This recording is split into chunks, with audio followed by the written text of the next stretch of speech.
सांगू? बघितलंस, हे सगळं असं आहे, एक गोष्ट ऐकत नाही. ए मीच का सारखं ऐकू तुझं?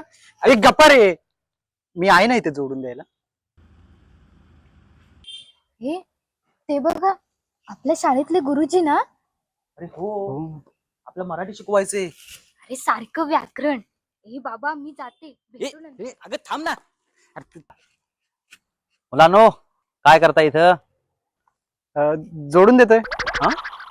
म्हणजे जोड. अच्छा अच्छा अच्छा, म्हणजे तू उभयान्वयी अव्यय आहेस. दोन वाक्यांना जोडणारा शब्द म्हणजे उभयान्वयी अव्यय. पण एक लक्षात ठेवा, तो जोडून देणारा जो अव्यय आहे त्याला स्वतःची किंमत किती? 0. तुझ्यामुळे. हा शब्दयोगी अव्यय आहे. हा? मुळे, कडे हे शब्दयोगी अव्यय आहे. हळू बोलत जा जरा. हळू, इथे, तिथे हे क्रियाविशेषण अव्यय. अरे यार, केवल प्रयोगी अव्यय. अरे, अरे रे असे उद्गार म्हणजे केवल प्रयोगी अव्यय. गुरुजी ह्या अव्ययाला फोडता येणार नाही काय? नाही नाही नाही, व्याकरणात असं फोडता येत नाही. हा, पण असे जोडधंदे जे करतात त्यांचे दोन्हीही अव्यय हे जे जोडून दिलेले आहेत तेच एक दिवस फोडतात, हे तू लक्षात ठेव.